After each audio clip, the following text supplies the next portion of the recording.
I hope you can hear me. Yeah, yeah. Good. So, Can you see me? Should I stand up or something? You'll hear me anyway after some time. So I'll make up for that. I'll try and sit up. so Arnab, 2611, and I believe the general public perception is that there are two defining incidents in your life as a journalist, which public, at least the common public, realize. One of them was your relentless coverage of 2611, and just this morning my wife was telling me that you didn't know Arnab, but I recognized his talent and pushed you to go and meet him. So 2611 was a defining moment in your career and your coverage of it. Now we know what happened on the front end, but can you give us some insights as to what happened at the back? Yeah. So first of all, very good morning to everyone here, and thank you for turning up.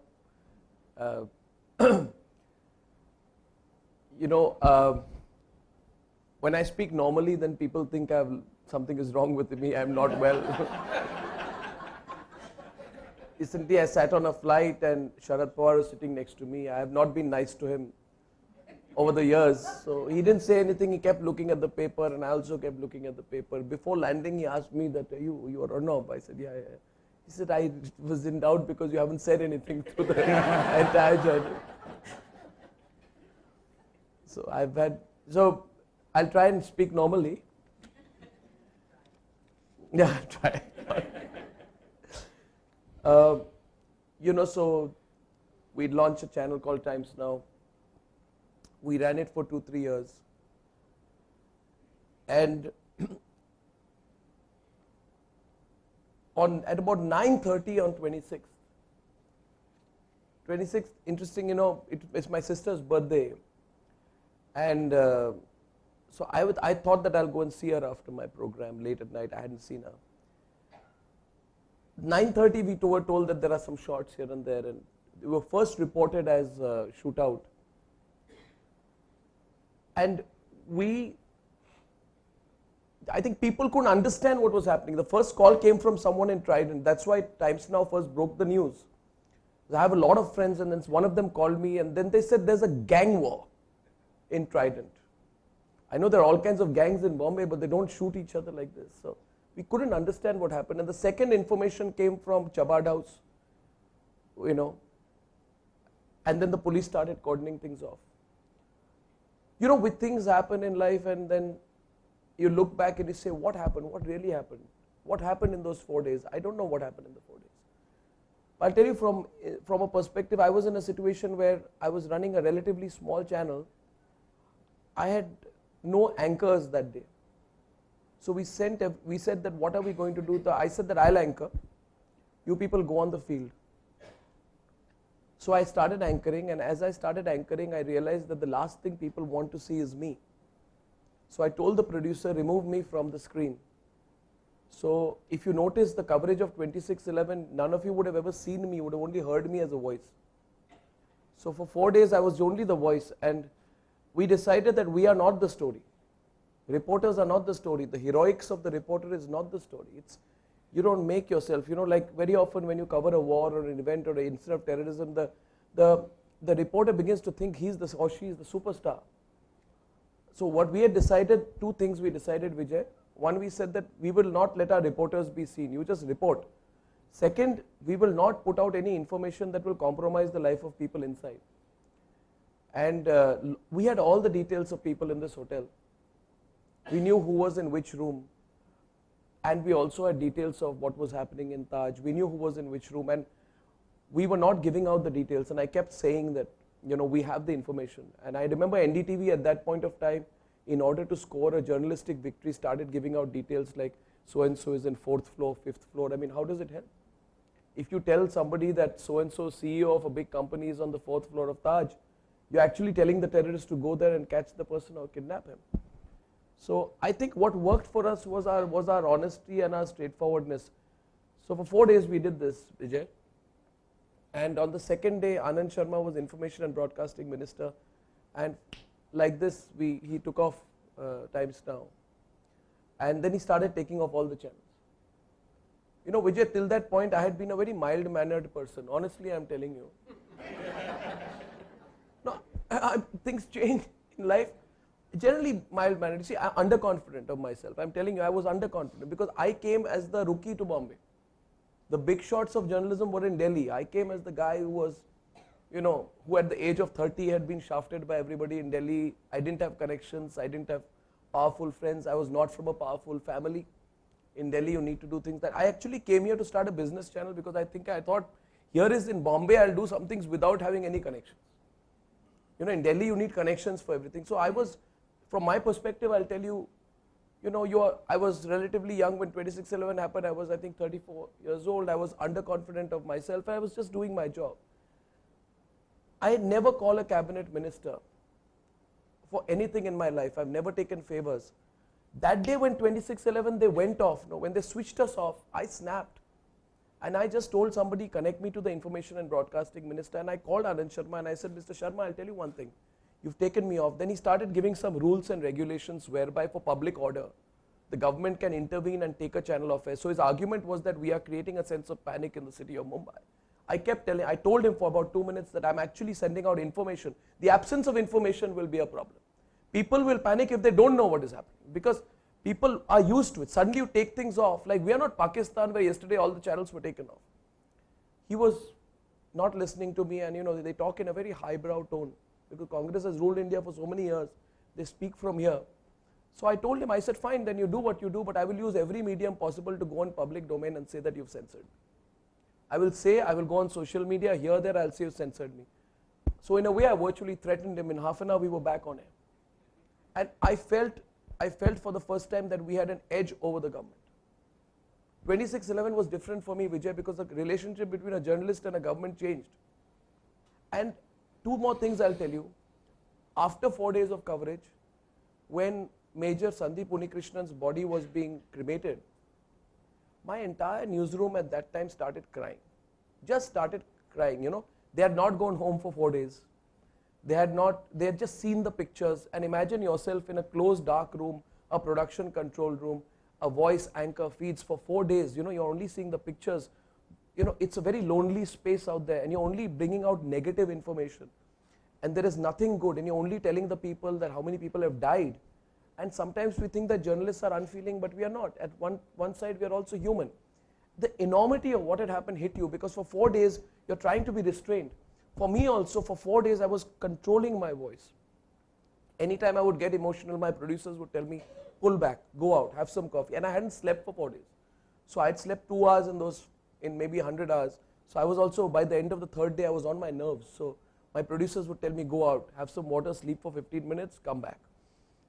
At the end of 4 days, two things happened, Vijay.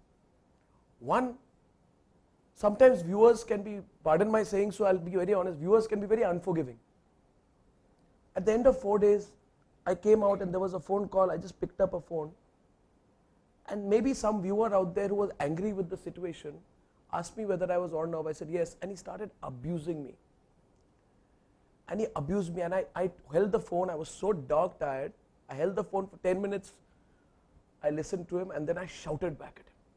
And I said, don't you dare tell me what should be done in my country.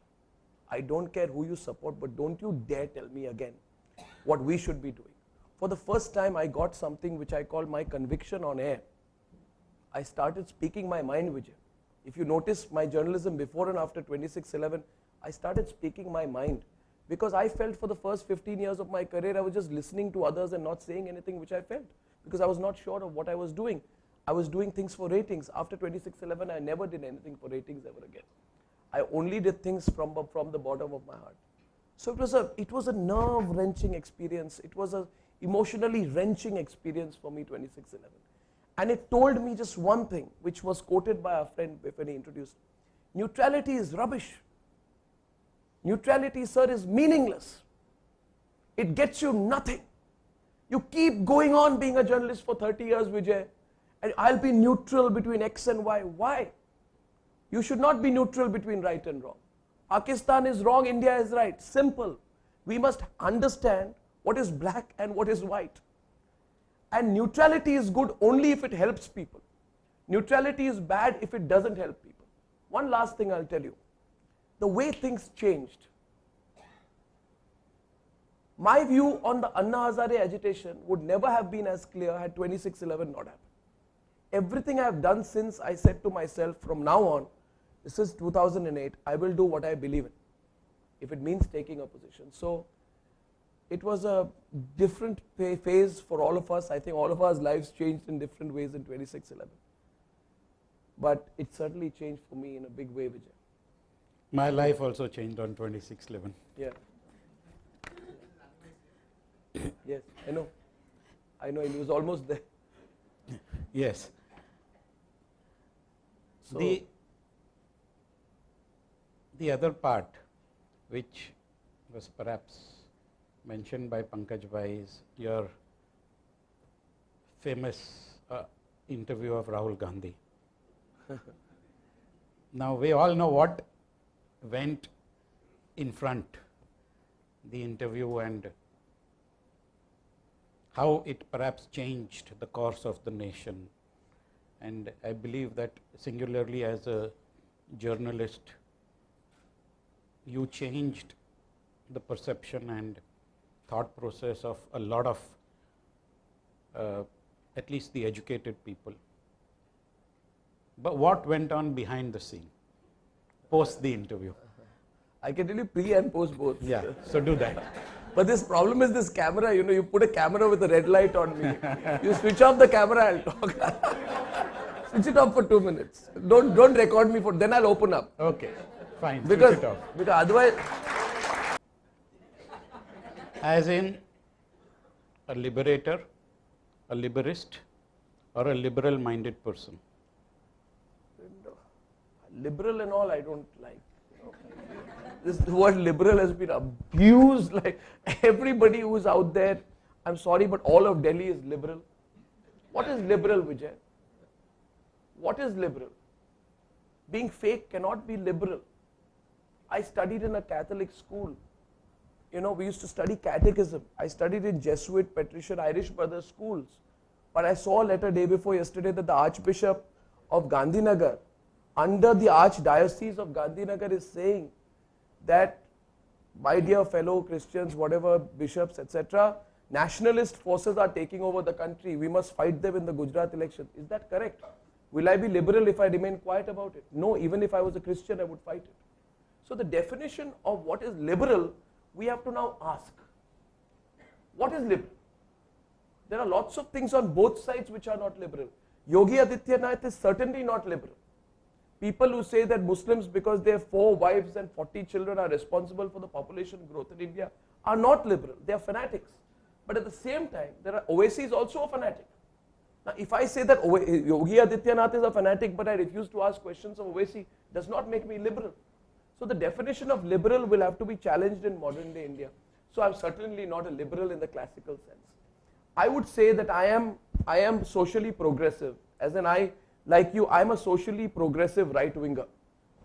I will say this to you openly and clearly, at least I'm not lying about it.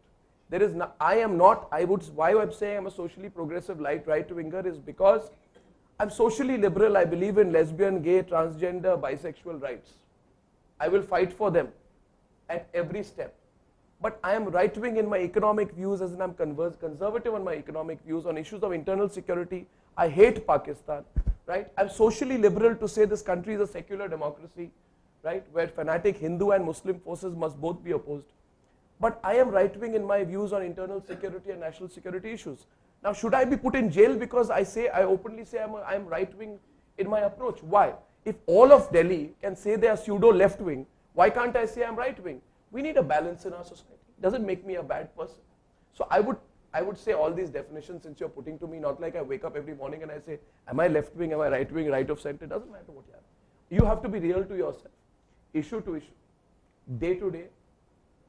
That's it. So if you ask me for a name, I don't know, but I certainly think that I would certainly want to be a crusader, because there's no point in being in this profession of journalism and wasting it. You get one chance to be a journalist, Vijay. One chance. Why should I sit down and narrate things in a boring manner? The younger generation has changed today. They need opinion. They need straight opinion. They need people who have the facts, who don't have any agenda and who can go and place their opinion wanting to be judged. Listen, Vijay, it's something in the mind, I'll tell you. Now it's a long question and Vijay is probably thinking the problem with this guy is he's not stopping his answer. But I'll tell you what and is right. Unfortunately, I'm not like you. No. Listen to me, Vijay. Listen, I'll tell you, okay, I'll tell you a very real example. Maybe you'll understand my worldview, right? See, Vijay, all of this eventually boils down to one word with 3 alphabets in it. And that word is gut. G-U-T, gut. Your gut instinct. Your gut instinct. That's it, Vijay. With your gut, you ask yourself, ये आदमी अच्छा है कि खराब है? ये issue ठीक है कि खराब है? ये विजय करे आदमी कैसा है? सुजय कांता वाला आदमी कैसा है? I can tell you I only go with my gut. So I'll tell you one story which will explain to you what my journalism is. Not that I have some divine providence, I can look at a person and judge you whether you're good or bad, but years of seeing bad people have taught me how to judge good people. So I'm not saying Rahul is a bad guy. He's not the right guy to lead the country. Right? The issue is this. I called Peter Mukherjee when Indrani was arrested, and I sent him a message from my studios in Delhi. I said, I'm coming to your house tomorrow. I'm flying into Bombay. I'm coming to your house tomorrow at X and X time. 2 p.m. I'll land in your house. He said, okay. I landed there. The entire media was outside. I went in with one research person. The door was open only to me. And I went in. I spent 4 hours with Peter. And as I sat with Peter, I saw almost like a Roman ministry, member after member come and sit, of his family come and sit around. Indrani's daughter, his brothers, family members, niece, Peter's sister, everybody. And believe me, I sent a handwritten note to my researcher saying he's killed her. You did that? I sent a handwritten note to my researcher after 2 hours of sitting with Peter. I said, he's killed her. And I said to Peter, I said, I want an interview now. Because I knew in my heart that Peter is responsible as much for Sheena's killing as Indrani. Now what is it, Vijay? No, it's my gut. I have a feeling in my heart. Right? So I said, and Mahesh Jethmalani called, who was the lawyer, called Peter and he said, get that man out of your house. And I even knew what was going on then because I have even enough sources in Mahesh Jethmalani's office who were telling me. So I knew exact backstory. So I said, listen, this is my phone and I'll record. I had iPhone. I said, I record you on this phone and we'll leave peacefully. I know Mahesh is telling you to throw me out. So he said, okay, you put the phone on the table and we record an audio interview. So we recorded an audio interview which went into 4 minutes, and in the audio interview he slipped 3 times. Sujay knows, we analyzed it many times. He kept referring to Sheena, Bora, sister, mother, brother, sister. He got confused. He broke his narrative. We went out, we put out the story, right? And in my heart, and I'm saying this on record right now, right? In my heart, I knew he was being supported by a top police officer of Mumbai. I knew exactly what was going on. So if you look at what came in the papers 1 month back, we actually put it out. And my interview became part of the testimony in the Peter Mukherjee case. So it's a long story. Answer to your question of what would you name yourself, I don't know. But I believe in journalism from the gut. In the Sunanda Pushkar case, I always say, Shashi Tharoor, don't worry. We will find out who killed your wife. And every time we put out that Shashi Tharoor, don't worry, we will find out who killed your wife, he puts his lawyers, sends his lawyers to the Delhi High Court every day to stop us from coverage. He sued me for defamation. I don't know why. Why should a person, if I'm helping find out who killed his wife, get so nervous every time I say it?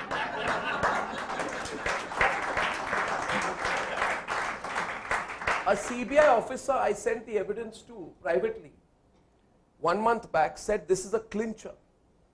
So I go by my gut. Everything is not legal, does not stand legal scrutiny. But Vijay, essentially, if you hone your skills as an observer of people, and I used to read a lot of Sherlock Holmes when I was a kid. If you use a fair amount of deductive reasoning, basic intelligence, you have a clean heart, right? And you observe papers quite well and you read papers well, all of us sitting in this room can become a journalist. but you must have no agenda.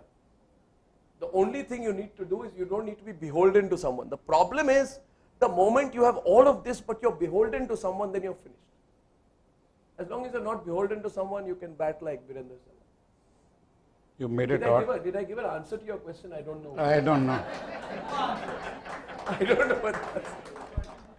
You see, the problem in asking you questions is that you turn it around and then the bowler is bowling to you, and as a batsman you turn around and throw the ball back at him. No. So he wonders whether he is bowling or batting. The answer is, the thing is, what I'm applying to you is something I apply every day on my show. That's what I'm On trying my to apply show- to you, but not succeeding. On my show, I have two pieces of paper. On one piece of paper, we have the questions we will ask. Right? On another side, we have questions we will ask irrespective of what the person is saying. And then, so for you, I have answers that I will give you. I have also got a set of answers I will give irrespective of what question you ask. Okay, so it's gone all too serious. So a personal question. Whom are you afraid of? And whom do you shut up against? No, this was completely factually incorrect that I win an argument with my wife. You see, when I was a kid, again your red light is on. Boss, these are dangerous things. No, his red light is on. You switch your iris off. Switch it off, switch it off. May I request our Assistant Governor Sunil Mehra to come forward? Declared nominated candidate for 2021. Sunil Mehra. If you could do the honors. Yes, please. I know you're being honored, but it's an honor for me to. Thank you, Sunil. Thank you, Sunil. Thank you, Sunil. Thank you, Shilpa. Thank you, Nirupama.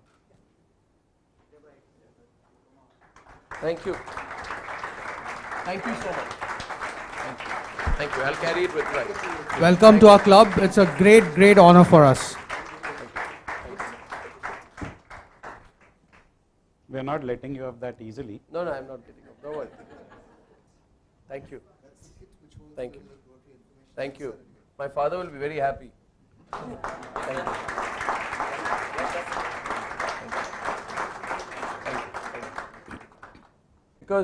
Because you know, at the end of a 2-month campaign, he tried to do a deal with me, and he said he'd give me an interview if I stopped the coverage. I continued the coverage. Why I lost respect for him is because when I entered his house, for all the sound and fury, you know, he was sitting there like a rat, completely exposed. And history will remember that the expose of Suresh Kalmadi started the battle against high-level corruption in India. Because people told me, Vijay, don't touch Suresh Kalmadi. It's not Suresh Kalmadi. He is taking it on behalf of others. The entire 70,000 crore rupees scam, the money is not going in his pocket.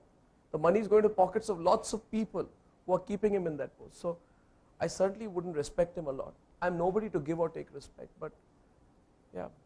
Politicians, you know, I don't want to comment on them. I don't want to say I respect anyone for anything else.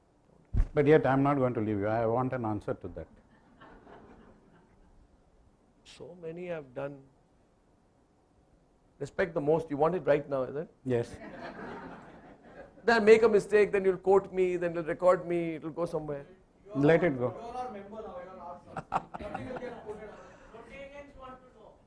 Well. So many names go through. Can I take a time on this? No. I'll answer before that. No. You Oh, sure. and fumbling? I can't believe this. No, in the I sense.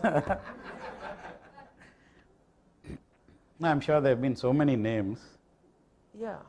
You know, when you interview someone, you're not sitting in awe. Yes. And when you interview someone, you always tell yourself there's nothing, you know, the most important thing is when I started out being a reporter, I interviewed someone, my hands would be trembling, I would be worried, I would have questions, I don't know. And That's so, exactly what's happening to me. No, but I when I started my career, I was like that. Then over a period of time, I realized that everybody, even a prime minister or a leader, is essentially a person, right? You focus on what you got to ask. No, politicians are smart. I don't respect them in the way they look up to me. I'll give you an answer to the question, but what was your question? Who do you respect the most? Yeah. Well, I mean, you know, the people I don't know. I wouldn't say respect the most among any one of them. No. No? No. I find some people better at answering questions. But if I said Balasaheb Thackeray was the most fantastic person to interview, because you know, you like bowling to a guy who can bat well. It's more interesting to interview Mr. Narendra Modi than it is to interview Mr. Rahul Gandhi. Simple. So because, so you know, in the sense the person bats well, but your answer is deeper. So I'll come back with this one. You will. Yeah. You haven't got me out on this one yet. I'm batting. I'm batting. Okay, you're just retired hurt. So, talking about Narendra Modi, you did two momentous interviews with him. One is before the elections and one is after the elections. The difference between both the Narendra Modis. Actually, yeah, I did one after the election and one just before the election.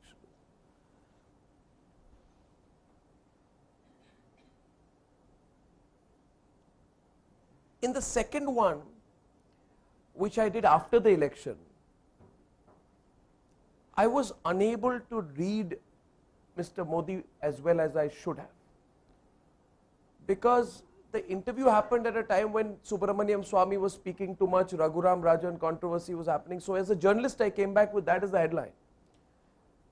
I didn't realize that Mr. Modi had virtually announced demonetization in my interview in June. Demonetization happened on the 8th of October, or 8th of November, you all remember the date. 8th of November 2016, right? 16. My interview with Mr. Modi, I think, was around the 30th of June or so, middle of June, end of 2016. And it was on 22nd June 2016. See, we have been, we all of us, and I said this, I was called to a Goldman Sachs global conference about 6 months back, and I said it. I said, you guys sitting in the room in Hong Kong, where I would say the world's, 70% of the world's private equity wealth was in the room, and I said, none of you people ever understood the clear calculated design with which Mr. Modi is working, because Mr. Modi in the interview looked in the camera and he said, I want black money to stop, I am going to do something, I am going to come after the tax people, I am going to. So if you look at the last part of the interview, he virtually made a declaration of what he was going to do, but we as Indians, used to, for 65 years, 70 years of Congress rule, have got so used to it, we never feel somebody will take such dramatic measures. And the feeling also was that Mr. Modi's support base is the trader community. He will do nothing to upset them. And that the feeling was that the Gujarati trader community is a support base, so we won't do anything to upset them, etc., etc. But now I look back, and you see, he virtually announced demonetization, the implement. See, first here, he made a number of announcements in that interview that I did not read. So I felt the second, Mr. Modi, when I interviewed him as the Prime Minister, was thinking long term, whereas I was thinking short term. And I think even now, then if I get a chance to interview him again, I'll try and read him better, because I feel whatever he's working with is with a 10-year horizon. At least a 10-year horizon. And we, having been used to interview politicians who react minute to minute, event to event, day to day, we always look at people who are responding to individual situations minute to minute. Whereas people like Mr. Modi are working 6 months, 1 year, 2 years ahead. So I felt Mr. Modi announced demonetization in the interview, but I did not read it. I couldn't fathom, like you couldn't fathom, I'm sure you didn't fathom till the 8th of November that somebody is going to do this demonetization thing. Like, it was risky. We couldn't fathom the surgical strikes also, remember that, you know. When surgical strikes happened, we thought it is impossible, and I think 99% of journalists, till the army officer came out and announced it, we felt that the government was fibbing. You can't send 100 Indian troops across the border, carry out a surgical strike and come back without having an Indian soldier injured. Now, I realized it when I interviewed the Lieutenant General recently who carried out these strikes. And I told him, he said there was a feed coming in and the Prime Minister and others were watching the surgical strikes in Delhi. Somebody is watching it in Srinagar, so it's difficult to actually think that you can have a situation where you're carrying out a surgical strikes and the Prime Minister is sitting in a control room actually watching the feed. Tell me, Vijay, if one Indian soldier would have died in the surgical strikes, what would have happened? if one Indian soldier would have got captured by Pakistan, right, what would have happened? They would have paraded that soldier or officer and said, we have got proof against India that they were trying to carry out a terrorist attack.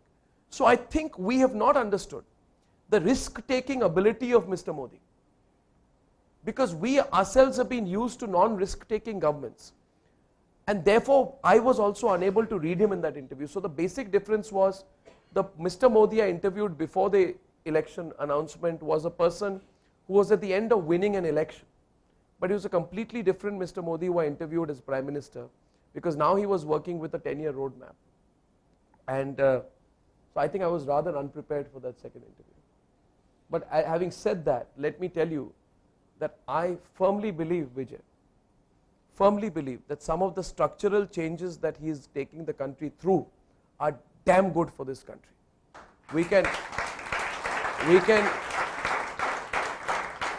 He is, remember, he's taking a hit. He's taking a hit. I always say, when my son will be 30 years old, what kind of country will he live in? My son will now living in a country which is going to be digitized, which is going to be a global economy, in which there's going to be transparency. Every transaction my son does, every hotel room he stays in will be followed and mapped, right? And so he will have to be able to declare his income, right? All these things, linking your Aadhaar card to your PAN number, are difficult things for all of us. But then Mr. Modi is taking the hit of being unpopular in the short term for what is going to be good for the country in the long term, and I think we should support him. We should support him. If the other day somebody came on my program, Viren Shah, I don't know if you know him, he's the head of the Traders Federation of Bombay or something. So he came on the program and he said suddenly, the end of a heated debate, chalo, we'll give some tax. I said, what are you saying? I said, what are you saying? You didn't give tax till now? He said, of course not. We don't give tax. I said, all you guys never give tax. So I think, when you hear things like that, you do realize that we got to stick our neck out, contribute to the country. Being a nationalist is not pretending to beat up Pakistan alone. Being a nationalist is also contributing to your country towards making it better in your own way. So I am very much for the structural changes. I'm against all the Padmavati kind of stuff, but I'm for all the structural changes economically that are being brought in right now. Long answer to your very simple question.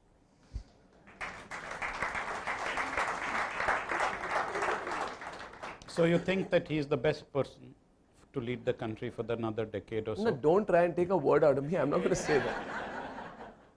I'm not going to say it, but I do believe that as of now, the changes that he's bringing are being driven by the force of personality as well. Do remember that you need an individual to take risks.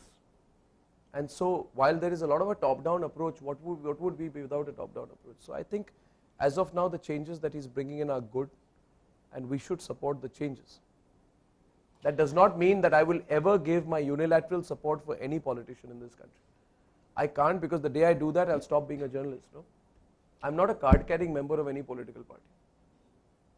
So this was a feeling in the minds of many people that, Republic was pro-BJP, and I believe that you've corrected that course in the last few weeks. No, I don't think so. You see, okay, complete your question. So I'm talking about public perception. Yeah, public perception is very often wrong, because if I only did stories, and I had a tape of Lalu Prasad talking to that Shahabuddin Mafia Don about how police officers should be fixed in Bihar, and I was myself shocked when I heard the tape that Shahabuddin is calling up Lalu Prasad and saying, "Ye aapka police officer kharab hai, iska transfer kar do, isko nikal do." I had to listen to the tape 4 or 5 times, and I told myself that he's speaking to someone who's running the government in Bihar. Does that make me pro-BJP to put that? No, no, Vijay, no. I put out the Sunanda murder tapes which showed that she had been murdered, and Shashi Tharoor's personal assistant lied to the police. Am I attacking the Congress and being pro-BJP? No, no, Vijay, absolutely not. If I'm questioning Pakistan, or I'm doing an expose, like we did an expose on ISIS, there are in Hyderabad today, it is full of people who are terrorists from the Islamic State roaming large and free. There is open recruitment going on in Mumbai, Hyderabad for the Islamic State, and people are being radicalized and sent there. We actually did a sting operation on the ISIS people. We risked our lives. OAC and others put so much pressure that they ensured these people were released the next day. So what is the result? The ISIS people were detained for 4 hours and went back. Will OAC and the others take responsibility if they carried out a bomb blast tomorrow? Does that make me a BJP supporter? No. I do speak about Islamic terrorism. I speak about it openly. And the other day, after we did the story, there were messages that were being sent by Islamic State groups and others. I can share it with you, saying that Pappu is speaking a lot on Hotstar. I felt very bad because I was being referred as the Pappu on Hotstar, which is a bad word. It's a code name they were using for me because we were on Hotstar on the day of our launch, which means we were being tracked by the terrorists as well. See, Vijay, we risk our lives. We do these stories. We're out there, we're sticking our neck out. Right? Now, I feel bad that the other people who should be questioning these things are not questioning them. I'm not a BJP supporter. If I'm questioning Islamic terrorism, corruption, murders, does that make me a BJP supporter? No. Because when the time comes to do a story on Lalit Modi and Vasundhara Raje and Sushma Swaraj, we do it. When the time comes to question the BJP in the Pradyuman murder case, we do it. I saw Padmavati. I was lambasted by everyone in the government for watching it and giving a clean chit. So I was not pro-BJP then. Was I pro-Congress then? No. So there is no pro-BJP, pro-Congress. We should stop looking at it, everything through that prism. We've got very polarized as a society. Everybody's on social media. Everybody's on Facebook. Everybody's attacking everybody. So it's natural and normal that people will say this. But I assure you, Vijay, I am not with any political party today or for life. But on How do you de-stress yourself? stress, I listen to some music occasionally. Occasionally. When did you last take a holiday? I took a holiday for 5 days before the launch of Republic. We went to Maldives. So. Yeah, Honestly. that I'm aware Yeah, of. honestly. So are you competing with Narendra Modi? No. Why would I compete with the Prime Minister? On what 3 index? years without a holiday, so we'll hear now. You next 5 years without a holiday. No, you see, it's a... See, Vijay, I don't know how to tell you this, but the biggest spa that I can go to is when I'm breaking a story. The spa, for me, going to a spa is breaking a story. That thrill that you experience, I'm telling you, feel liberated. When you break a story, not always on the debate, but when you break a story, it's amazing feeling. So that is, you don't need to de-stress, you don't need a holiday, you don't need anything. I wish I could spend more time with my family, and sometimes a holiday is another way of getting out, right? Getting out and being with your family. I'd love to do that. But, my son is also now sort of seeped into what I do, so my wife also is seeped into what I do. So we sort of live our lives. So I think, yeah. But look at the blessing, no? All of you people watch Republic, no? Sometime or the other. So the other day, I must share this with you, Vijay, that I sent you a WhatsApp the other day. They did a measure of 10,000 brands in India, global and Indian, and we were 2 notches below Star Plus as a brand, and we're the #1 news brand in the country. For me, 6 months we have achieved that. That is a great thing, and that's our satisfaction. And so you should see the place we built up. We took a mill in central Mumbai and we built it brick by brick. Brick by brick. There were no walls, nothing. The building was deserted for 53 years. We took the mill, we built the walls, we built the structure, we built the iron grid, and we built the studio out of that place. Yeah, so I want this recorded, this part, This because I'm going to ask you on this. This is amazing. This part truly, I'll tell you, is amazing that we didn't find a place in Bombay.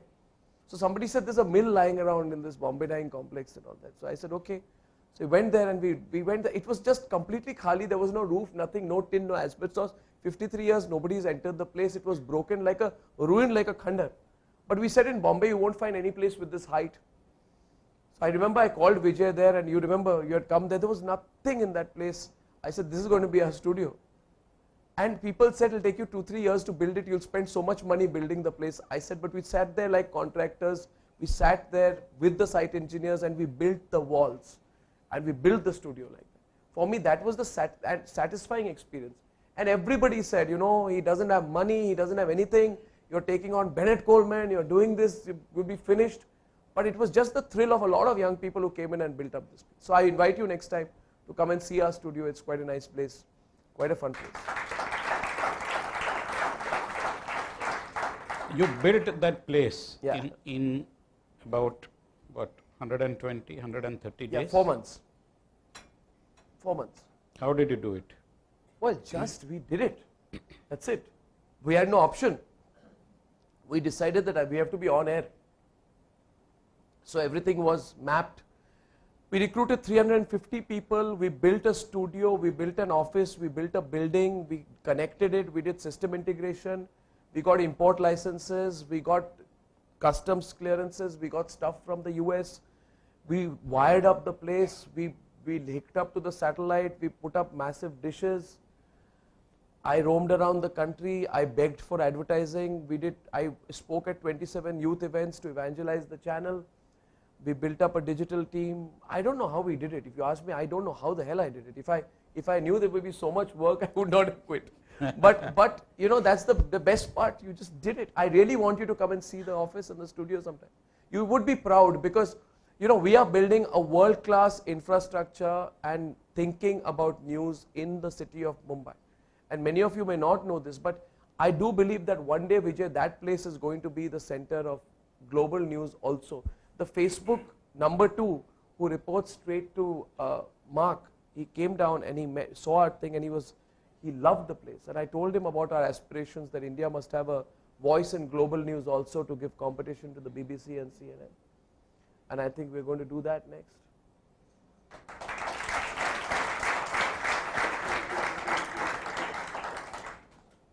During the build-up time, I believe you also used to stay at the studio.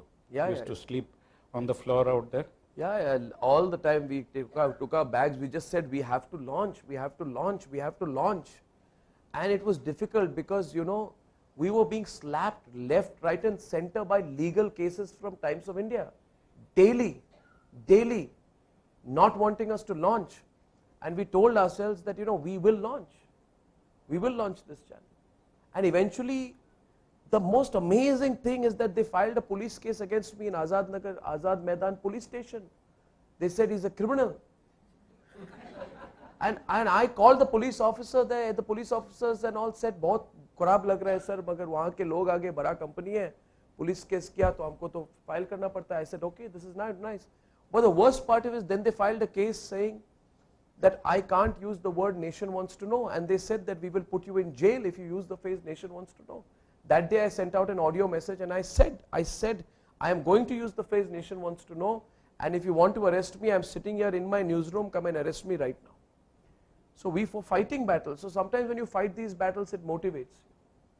And I had limited time. Frankly, Vijay, I'll also tell you I had limited money. Because we had recruited people who were paying salary, we didn't have money, we needed to launch to get some advertising back in the system to sustain. So there was a lot of learning, good fun. When you look back, it's good fun. When you look back, it's all good fun. What's the difference between Arnab off-screen and on-screen? I don't think is there much of a difference? So, just to help you, He's done some research. I'll read out a message which I had sent to you, Oh, right. which was posted by a journalist in the University of Columbia. I'll read out part of it. India's most watched English news anchor. Never judge a book by its cover. This is available on Facebook. Okay. Before meeting Arnab Bhai, I always imagined him as an angry, bloodthirsty, one-sided, pompous television personality. Who is this person who loves me? He came to you, Yogi, with his yes. Journalists. So, I'll repeat.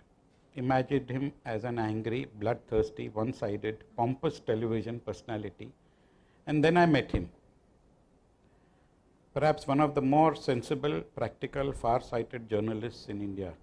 Sensible because he knows what the story is and how to cover it.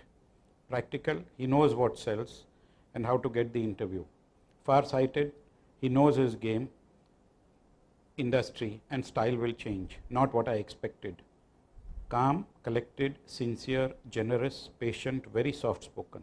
And very soft-spoken, he's put in bold letters. And not just the first time. The PGIF and I had a wonderful time visiting the Republic studio, meeting and then eventually spending an hour or two with Arnab Bhai on one of the busiest news days of the month. It is no surprise that he is articulate, but what did surprise me was his poise. Even while holding up an advert from the morning edition of the Times of India attacking him, he barely raised his voice. That's very sweet of you. Yeah, but Very sweet of you. when that happens on television, you continuously raise your voice, and when somebody comes to see you, you don't. So what's this? Are you two personalities? No. Huh? No, I don't think so. See, when you're doing a debate, you're doing a debate at night. You're doing a debate. You're doing a debate on an issue. That's different from having a conversation. No? That's right, but how many people realize that? Yeah, but you can't do a debate 24/7 in life. But that's a debate. It's a format. You're debating on a subject on air. If you and I start debating on an issue, we would also do that. So, we want to try that, we can do it. We'll try that at some other time No. when you are more confident No, of no. yourself. So this is like Amitabh's angry young man again. No. He was angry young man. No, but that's a that's a debate, and it's a specific to an issue, and there are people on two sides who are debating on a subject. So that's a different situation. Highly irrational. Huh? Highly irrational debate. Sometimes highly irrational. Yeah. How do you autocorrect yourself? You don't see yourself on television, I'm sure. You mustn't be going home and putting on the repeat of your debate. So how do you autocorrect yourself? Is there somebody who guides you, somebody who feeds you information? What about your research team? Yeah, we have a fantastic research team which works behind the scenes, and we're always fixing. If we make a mistake, we sort of correct ourselves on it. How? I mean, you don't know you've made a mistake, right? Which sometimes you realize, and then you correct yourself whenever it happens. Anybody gives you some inputs? You get inputs also. You get inputs from your team. If you said something which is factually incorrect, you get the inputs. Who's your biggest critic? Well, I think my entire team is my critic. We have a very democratic setup, and there are constantly 10 people in my ear when I'm speaking. And they're quite free in their opinion and in telling me off. So they can shout at you. Yeah, 100%. They And do you can't shout back. Not when I'm in the studio. So the problem is that it's a very unequal situation out there. You take out on them later. Yeah. No. But then how do you bribe them? How do you keep them happy? But they're all happy to be working for a new startup. So you call yourself a startup? Of course we are a startup. 100% we are a startup. So what, you're angling for some tax exemption or something? No, we are 100% we are a startup. No tax exemptions. I don't need any exemptions. So how do you think journalism is going to change over the next decade or so?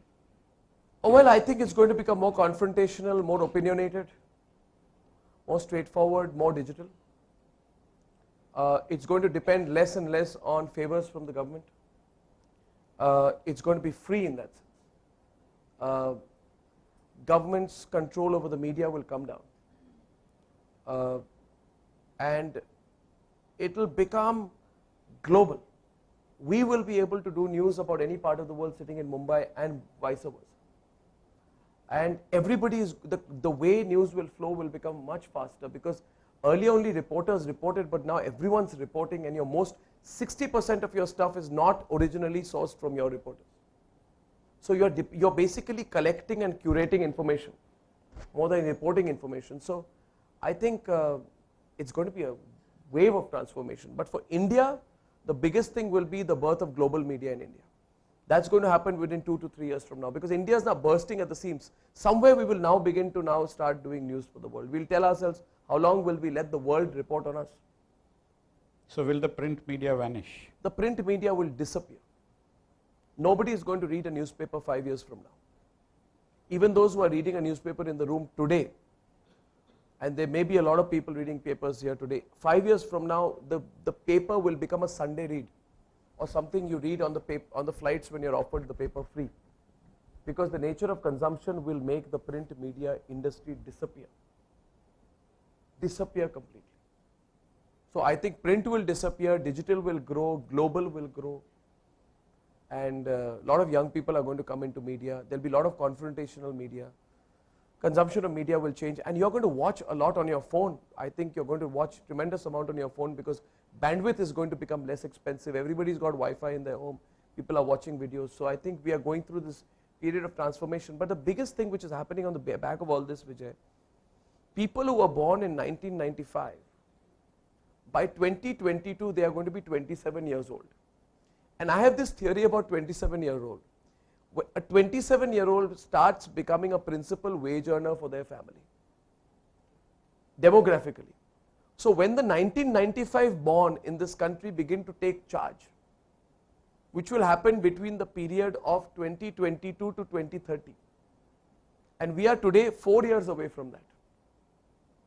4.5 years away. When they take charge, do you think they will read a paper? They will watch and live on their phones or on their instruments. And it's already happening, but there are a lot of people in denial saying, no, but some things don't go. Some things do change. There are a lot of people who approach you, like I believe the Israeli president, when the Prime Minister was going, Yes. he approached you and asked you for. Yes. Please don't think I'm rude. I'm just sending a message regarding a story. So That's okay. please don't think I'm being rude. I'm just. No. No, I want to tell everyone I'm not like looking at my phone for. If you don't mind, it's just something a little urgent. So I'm. No, that's quite all right. It is actually. Sir. So, when these kind of things happen, that you are invited by the President of Israel or by big shots to come and interview them, and you realize that you've made it, what next? No, you never make it because you interview Israeli Prime Minister. No, but you are at a notch above the others. Well, I want to, Vijay, honestly, I want Republic to be the #1 digital news organization in India. It is the #1 TV news organization. And I'll tell you why I want it, because I want to be able to control the way people think, provide news to them. I want to replace old players like Times of India. So what next for us is that we want to be the #1 digital news company. And then by 2020, we want to be the first Indian news organization doing global news. I want someone in New York to read about news about America from us. I don't want them to read news about India from us. I want them to replace the Daily Beast. I want to replace CNN, and I think we can do it. So I would want to compete with Vice, New York Times, CNN. So I'm working towards a 3 to 4 year game plan, Vijay, right now, because we've already done where we can start doing news for the world. Won't it be wonderful if we can do, at least we can make an American, and I want to attack the American market because they've had it too good for too long, and they've reported on the world and reported on us as a country of snake charmers, and now the balance is changing, and I think it is our social responsibility to balance things out in such a way that we change the balance of power in the world. If Al Jazeera can do it, we can. I don't think they would be more neutral than us. Secondly, there's nobody out of the Asian continent. Thirdly, we know English, we're a democracy, we understand technology, right? And we are bursting at the seams with youth talent. If we put all 4 things together, we can provide a really nice balance of power in the media landscape globally. So I'm working towards that, Vijay. I hope that happens, and I hope that we have your support when that happens, please.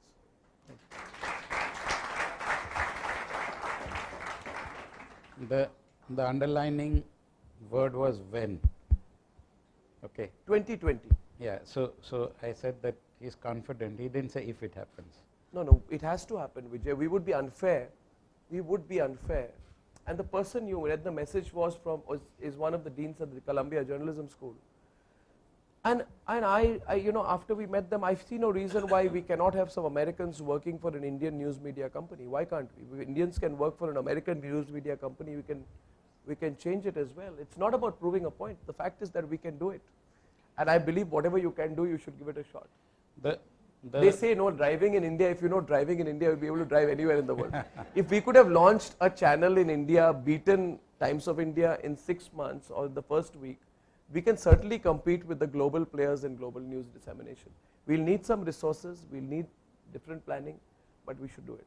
But you know, the point to highlight is that he was very worried as to how he would take his post. No, not at all. So no, I'm saying that that's a tribute to your reputation and a tribute to India also, that the Indians and the Indian journalists are being respected across the world. Yeah. And that's something which we would always wish you Yeah. and your entire team the very best across Thank you. all formats of Thank you. news and Thank you. media that you choose to go into.